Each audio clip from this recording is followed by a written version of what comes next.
Perkenalkan, nama saya Siti Okta Saputri dengan NIM 21101162200011. Nah, dalam video kali ini saya akan menjelaskan mengenai perencanaan pembelajaran.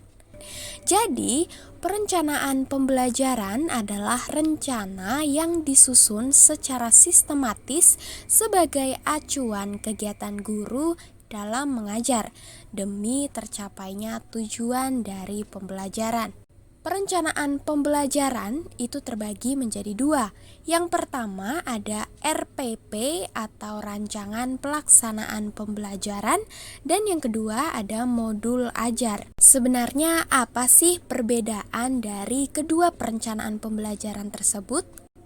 Nah, jika modul ajar itu mengacu pada alur tujuan pembelajaran atau ATP yang dikembangkan dari capaian pembelajaran atau CP, sedangkan RPP itu dikembangkan dari silabus.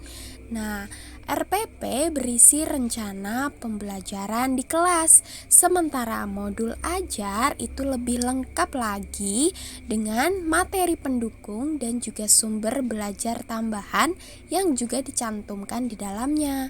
Namun, keduanya itu sama-sama berperan penting sebagai perangkat ajar yang digunakan dalam kegiatan pembelajaran.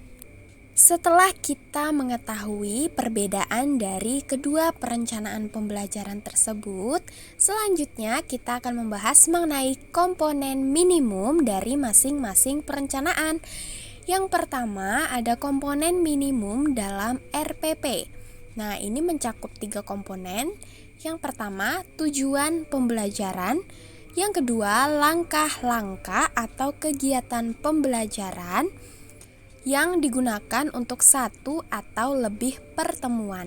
Yang ketiga, asesmen atau penilaian yang biasanya ada di awal dan akhir pembelajaran. Penilaian ini digunakan untuk mengecek ketercapaian tujuan pembelajaran yang telah ditentukan. Lalu ada komponen minimum dalam modul ajar. Nah, di dalam modul ajar ini terdapat 5 komponen minimum. Yang pertama, tujuan pembelajaran. Yang kedua, langkah-langkah atau kegiatan pembelajaran. Nah, biasanya untuk satu tujuan pembelajaran itu ada 1 atau lebih pertemuan. Yang ketiga, rencana asesmen di awal. Yang keempat, rencana asesmen di akhir. Dan yang kelima, ada media pembelajaran yang digunakan, mencakup bahan bacaan, lembar kegiatan, video pembelajaran, atau tautan yang digunakan untuk proses pembelajaran yang berlangsung. Memasuki pembahasan selanjutnya, saya akan membahas mengenai CP, TP, dan ATP pada modul ajar. Yang pertama ada CP atau capaian pembelajaran. Jadi, capaian pembelajaran adalah kompetensi pembelajaran yang harus dicapai peserta didik pada setiap fase perkembangan. CP mencakup kompetensi dan lingkup materi yang disusun secara komprehensif dalam bentuk narasi. Bapak dan Ibu dapat menemukan capaian pembelajaran sesuai dengan mata pelajaran yang diampu pada file PDF yang telah disediakan oleh Kementerian Pendidikan, Kebudayaan, Riset, dan Teknologi dan dapat diakses pada tautan yang telah saya cantumkan atau tuliskan di video ini. Capaian pembelajaran tersebut telah disusun sedemikian rupa sesuai dengan kurikulum Merdeka yang berlaku saat ini. Selanjutnya, tujuan pembelajaran atau TP. Jadi, capaian pembelajaran yang telah kita bahas sebelumnya itu akan diturunkan menjadi tujuan pembelajaran yang lebih operasional dan konkret. Nah, tujuan pembelajaran adalah deskripsi pencapaian 2 komponen utama, yaitu kompetensi dan lingkup materi. Kompetensi yaitu kemampuan yang mencakup sikap, pengetahuan dan keterampilan yang dapat didemonstrasikan oleh peserta didik. Lalu konten yaitu ilmu pengetahuan inti atau konsep utama yang akan diajarkan. Berikutnya kita akan membahas mengenai alur tujuan pembelajaran atau ATP. Jadi alur tujuan pembelajaran atau ATP ini adalah rangkaian tujuan pembelajaran yang tersusun secara sistematis dan logis di dalam fase secara utuh dan menurut urutan pembelajaran sejak awal hingga akhir suatu fase. Nah, alur tujuan pembelajaran ini memiliki beberapa kriteria. Yang pertama, menggambarkan urutan pengembangan kompetensi yang harus dikuasai. Yang kedua, alur tujuan pembelajaran dalam satu fase itu menggambarkan cakupan dan tahapan pembelajaran yang linear. Yang ketiga, alur tujuan pembelajaran secara keseluruhan fase itu menggambarkan cakupan dan tahapan pembelajaran antar fase. Setelah Bapak dan Ibu memahami capaian pembelajaran, tujuan pembelajaran, dan alur tujuan pembelajaran, selanjutnya kita akan membahas mengenai bagaimana cara merumuskan tujuan pembelajaran dan alur tujuan pembelajaran sesuai dengan CP dan materi yang akan diajarkan. Untuk merumuskan tujuan pembelajaran, Bapak dan Ibu bisa membuat tabel seperti yang ada dalam video ini untuk mempermudah perumusannya. Jadi di tabel itu akan tertulis kalimat CP, konten, topik atau materi inti, dan juga kompetensi.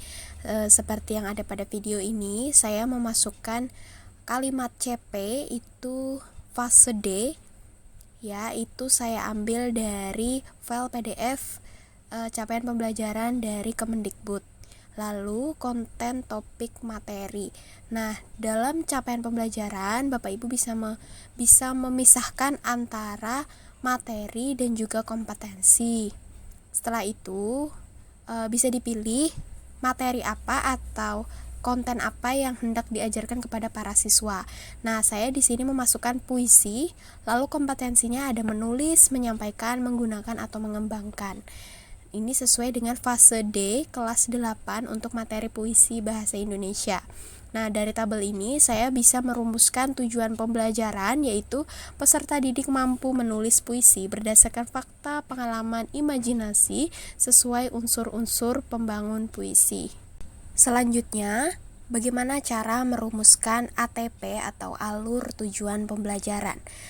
Sama seperti tujuan pembelajaran tadi, Bapak Ibu bisa membuat tabel untuk mempermudah perumusannya. Jadi pada video ini ada tabel yang memuat kalimat tujuan pembelajaran, topik, materi dan kompetensinya seperti apa, lalu perkiraan jumlah jam pelajaran, dimensi profil pelajar Pancasila, dan juga potensi sekolah terkait topik seperti apa. Nah, tujuan pembelajaran yang telah kita rumuskan tadi bisa langsung dimasukkan ke dalam tabel kalimat tujuan pembelajaran.